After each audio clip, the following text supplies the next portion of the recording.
Química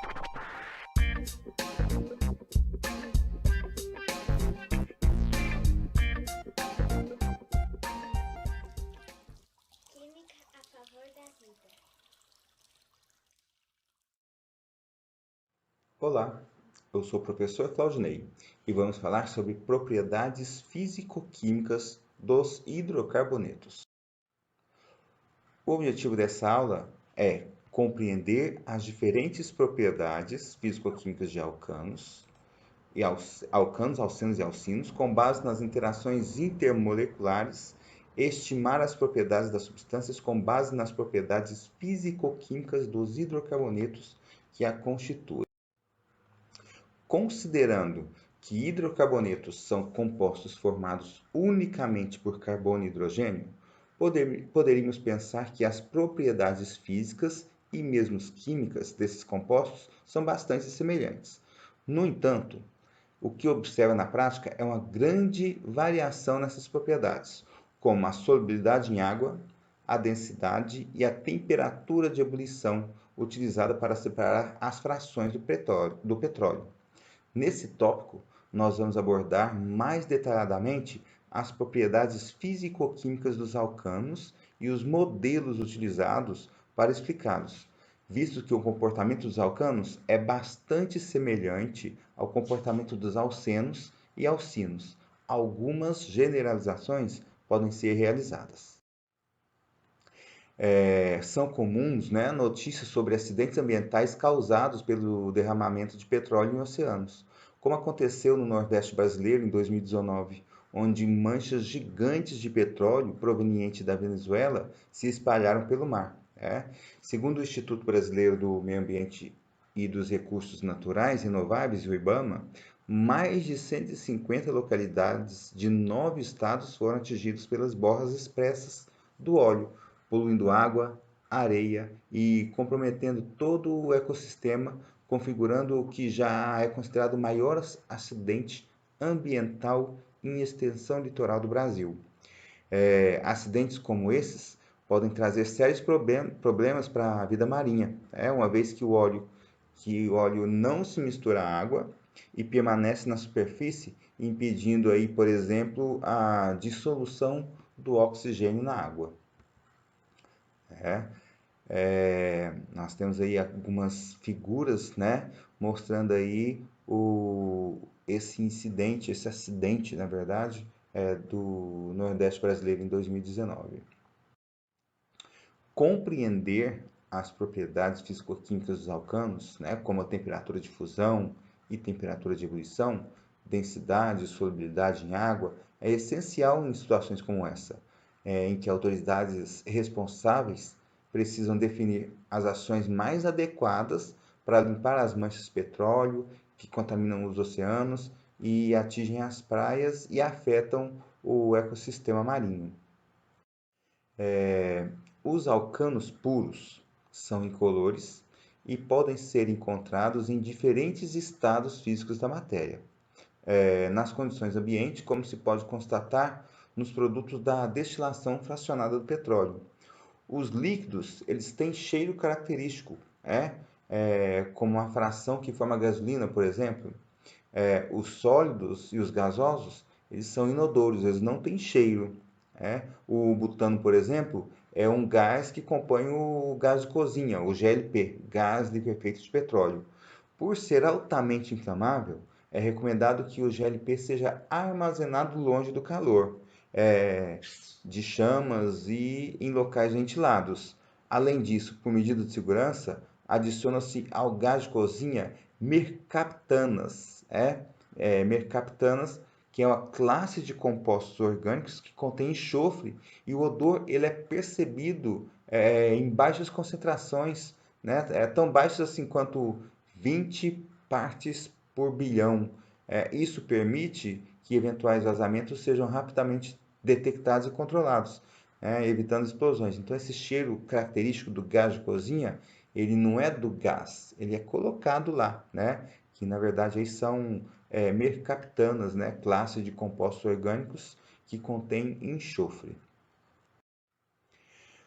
Essa tabela abaixo, ela apresenta as temperaturas de fusão e ebulição de alcanos de cadeia normal que contém de 1 a 8 átomos de carbono na cadeia.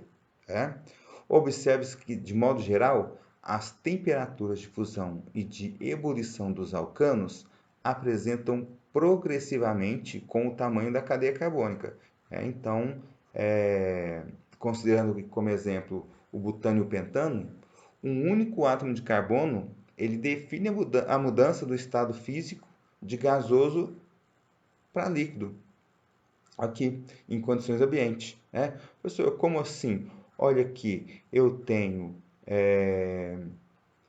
aqui a uma temperatura de ebulição 0,4, né? E aqui temperatura de ebulição 0,36, 36 graus.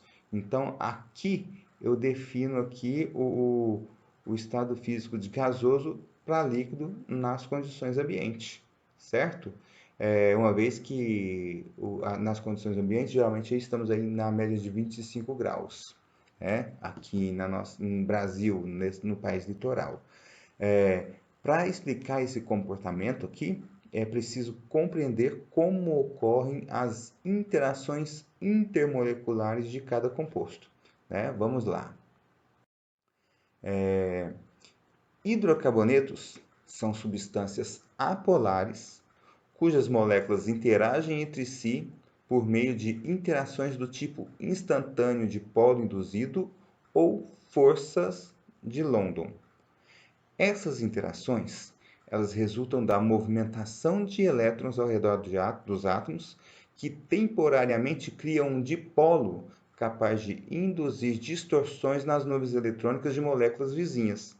Dessa maneira, propaga-se o efeito, permitindo atrações fracas entre os polos opostos que surgem das moléculas dos alcanos. Para que um alcano passe da fase líquida para a gasosa, as interações intermoleculares elas devem ser rompidas. Ele vai evaporar, vai romper as ligações ali. Como as forças de London são de baixa intensidade, pouca energia é necessária para romper e fazer com que as moléculas passem da fase líquida para a gasosa, o que explica as temperaturas de ebulição e de fusão mais baixa em relação a outros compostos de massa molecular semelhante, mas cujas moléculas interagem entre si mais fortemente por meio de ligações de hidrogênio, por exemplo. Então, aí nós temos aí a molécula polar, apolar e a molécula apolar, né? Então, o dipolo instantâneo e dipolo induzido aqui. Bom, conforme o tamanho da cadeia carbônica conforme o tamanho da cadeia carbônica aumenta, observa-se que as temperaturas de ebulição e de fusão dos alcanos também aumentam, certo? Indicando a ocorrência de uma interação mais forte entre as moléculas, ok? A ilustração abaixo, ela ajuda a compreender esse fenômeno, né? Então, onde eu tenho a molécula butano A e o heptano B, mostrando aqui as interações intermoleculares existentes. Nota-se aqui, quanto mais longa a cadeia, maior a área de interação. Tá vendo aqui, 4 carbonos, 1, 2, 3, 4, 5, 6, 7, heptano, 7 carbonos, certo? Então, o que aumenta então a coesão entre as moléculas, ok? E um detalhe, nessas moléculas foram omitidos os átomos de hidrogênio. A gente só está considerando aqui a cadeia carbônica, ok? E expandindo o raciocínio, é possível entender que os alcanos de cadeia carbônica normal apresentam valores mais altos de temperatura de ebulição quando comparados aos alcanos de cadeia ramificada com igual número de carbonos. Então, vamos observar a tabela e a ilustração aqui abaixo. Comparando-se hidrocarbonetos de mesma fórmula, butano e metilpropano, aqueles que formados por moléculas de cadeia normal apresentam temperaturas de fusão e ebulição maiores que os equivalentes de cadeia ramificada, pois há poucos pontos de interação entre as moléculas vizinhas aí, de modo a mantê-las unidas. Então, aí, o butano E o metilpropano, mesma forma molecular. Temperatura de ebulição 0,4, negativos. Temperatura de ebulição menos 10,2. Então, temperatura de ebulição maior aqui, ó. A temperatura de fusão também, né? E a temperatura de fusão aqui menor, certo? Do butano. Então, comparando-se, ó, se a gente comparar os hidrocarbonetos de mesma fórmula, aqueles formados por moléculas de cadeia normal apresentam temperaturas de fusão e ebulição maiores, ok? No entanto, em alguns casos, as temperaturas de fusão não seguem os mesmos padrões que as de ebulição e comportam-se de maneira contrária ao previsto, né? É o caso aqui do metano, cuja temperatura de fusão é 182,5 graus negativos, e ela é superior, né, à do etano e à do propano, né, que é 183,6 negativos e 187,6 negativos, respectivamente. Isso acontece porque as moléculas do metano são menores do que a do etano e propano e apresentam-se mais compactadas para substâncias no estado sólido. Por essa razão, tem uma temperatura de fusão mais elevada, certo?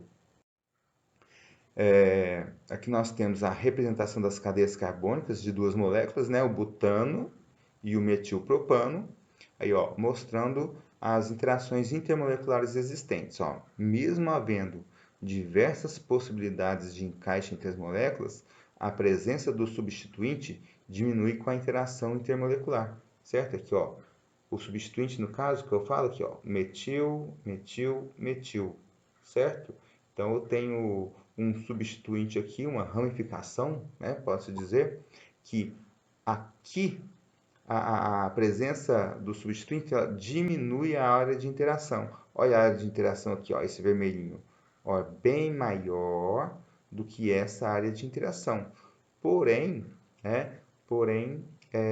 eu tenho aqui uma molécula com o mesmo número de carbonos do que a outra. Ó. As duas são butano, né? E aqui o metilpropano. As duas possuem o mesmo número de carbonos, mesmo número de hidrogênios, mesma massa, porém as propriedades, as interações intermoleculares, né, são diferentes. Os alcanos, eles não se dissolvem significativamente em água. O metano, por exemplo, ele apresenta solubilidade de 23 miligramas por litro de água. E a solubilidade dos demais alcanos, ele decresce ainda mais conforme o aumento da cadeia carbônica. Então, quanto maior a cadeia carbônica, menos solúvel em água ele é. Esse comportamento ele pode ser explicado pelo fato de os alcanos serem formados por moléculas apolares, certo? Enquanto a água é constituída de moléculas polares, o mesmo raciocínio pode explicar a solubilidade dos hidrocarbonetos em solventes orgânicos apolares, como o bezeno, por exemplo. Certo? De maneira geral, os alcanos apresentam valores de densidade que variam de 0,5 a 0,8 gramas por ml. Insolúveis em água, os alcanos sempre constituirão a fase superior das misturas heterogêneas formadas com esse solvente. Então, no mar, eu tenho um hidrocarboneto, então ele sempre vai ficar na camada superior, porque ele é menos denso. Ok? Assim como as temperaturas de fusão e ebulição, as densidades desses compostos se elevam com o aumento da cadeia carbônica, como a gente pode observar no gráfico abaixo aqui, ó, certo? Mas, mesmo assim, comparado à água, ainda ele é menos denso, né?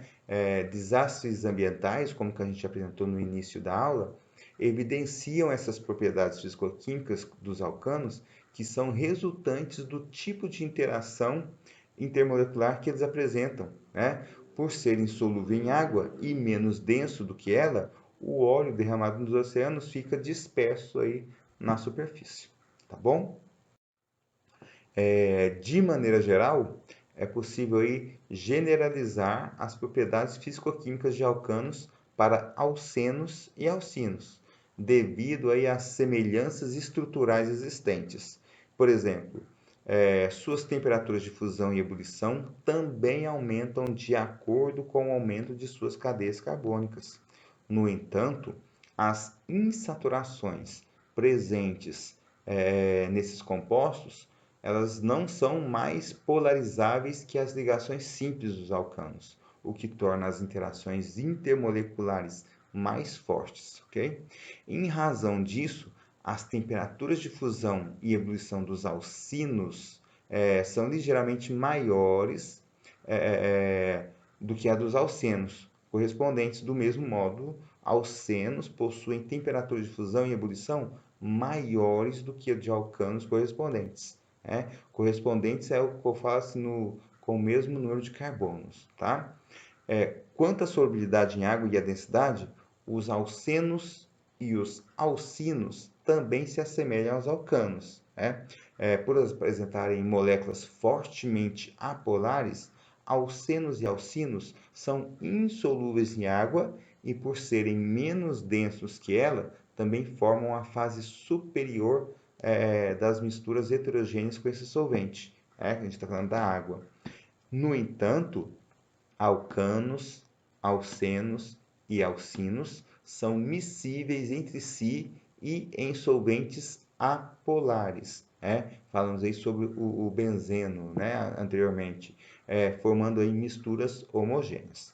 Ok? Essa aí foi a nossa palavrinha sobre propriedades físico-químicas dos hidrocarbonetos. Eu espero que tenha colaborado para um pouco para o entendimento e continuamos a falar dessas propriedades nas próximas aulas. Um molde de abraços. Até mais.